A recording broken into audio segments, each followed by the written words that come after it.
जय श्री कृष्ण मित्रों, मैं ऐश्वर श्री राम शर्मा।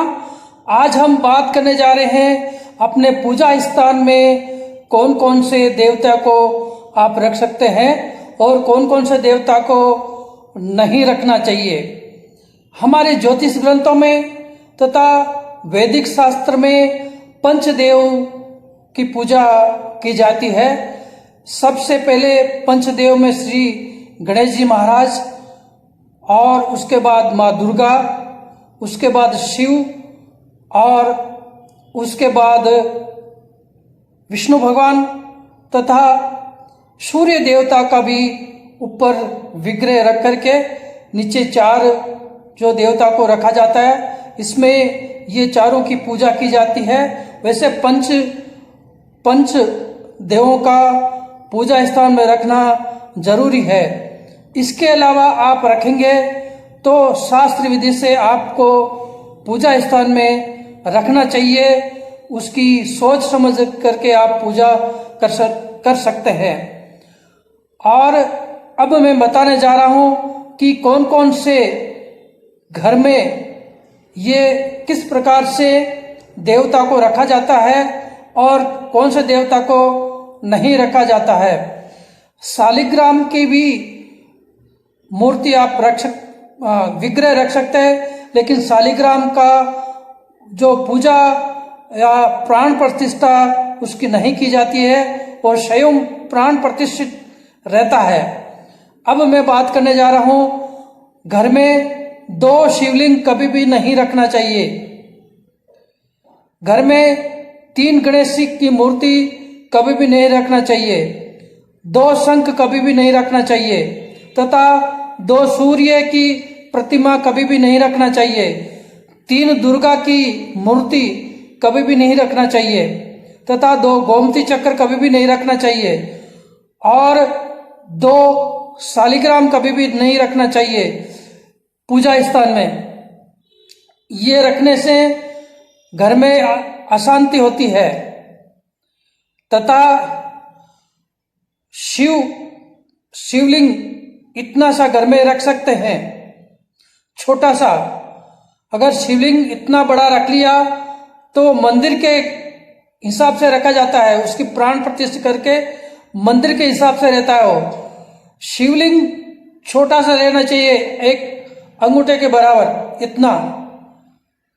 और 1 फुट की प्रतिमा जो कोई भी हो, दुर्गा हो चाहे गणेश जी हो, 1 फुट से ज्यादा प्रतिमा घर में नहीं रखना चाहिए।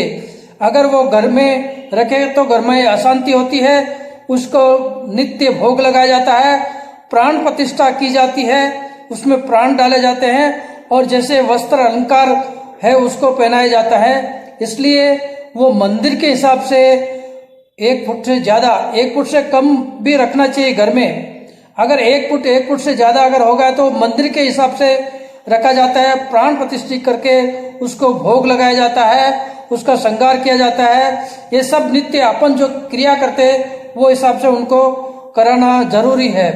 मैंने हजारों घरों का वास्तु देखा है, लेकिन क्या करते हैं, वो तीर्थ यात्रा में भ्रमण करते समय कोई भी एक फोटो लेकर आ जाता है और कोई भी एक मूर्ति लेकर आ जाता है, लेकिन वो आप सोच समझकर घर में लाइए।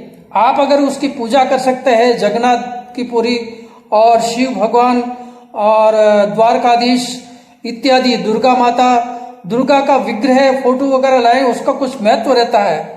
महत्व अगर आप उसकी पूजा कर सकते हैं नित्य नियम के साथ तो ला सकते हैं। लेकिन मैंने देखा हर घरों में, हर हॉल में, रूम में वगैरह सब फोटो लगाए जाते हैं अनेक प्रकार के, लेकिन वो वास्तु के हिसाब से सरासर गलत है।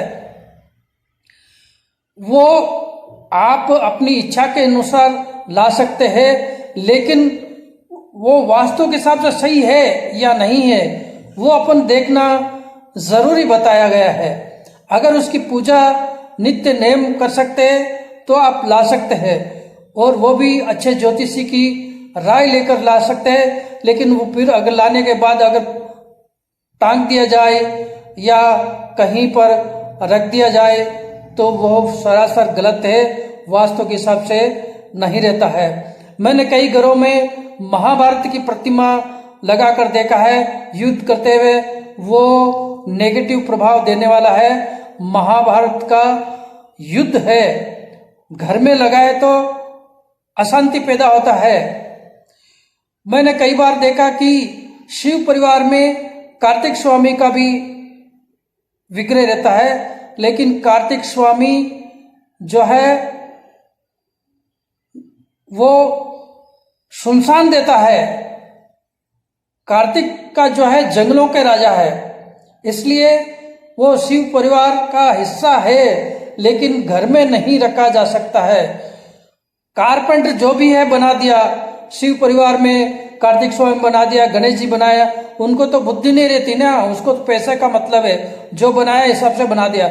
लेकिन वास्तु के हिसाब से उन्होंने बनाया या नहीं बनाया, अपने हिसाब से जो पूजा घर में कौन कौन सी मूर्ति को रख सकते हैं, कौन सी मूर्ति को नहीं रखना चाहिए, ये जो वास्तु के हिसाब से देखा जाता है। हजारों घरों का मैंने वास्तु देखा है, 99% मूर्तियां लाकर रख देते हैं, लेकिन पूजा उसकी कभी भी नहीं रखते, शौक रूपी ला करके घर में रख देते हैं, वो नेगेटिव प्रभाव देते हैं। अगर आप नित्य नेम पूजा कर सकते हैं, वो देवता की मूर्ति ला सकते हैं, लेकिन 1 फुट से कम। फोटो बड़े बड़े लगा देते हैं, लेकिन उसका प्रभाव क्या रहता है? कुछ का प्रभाव नेगेटिव रहता है। कई घरों में 3 गणेश जी की मूर्ति रहती है, वो सरासर गलत है। गणेश जी का विग्रह एक ही रहता है घर में, 2 से ज्यादा नहीं रखना चाहिए, और 2 से ज्यादा शिवलिंग नहीं रखना चाहिए। और सूर्य प्रतिमा तो किसी के घर में है ही नहीं, सूर्य प्रतिमा का एक विग्रह पूजा घर में होना चाहिए ऊपर। सूर्य आपका वंशवृद्धि कराने वाला देवता है और भाग्य को चमकाने वाला है। पूर्वजों का आशीर्वाद देने वाला सूर्य एक ऐसा ही है जो पूर्वजों का आशीर्वाद निरंतर आपको देने वाला रहता है। ये जानकारी वास्तु के हिसाब से किस तरह देवता काम करते हैं, किस तरह देवता नहीं करते हैं, ये मैं आपको बताया हूं। आगे चल करके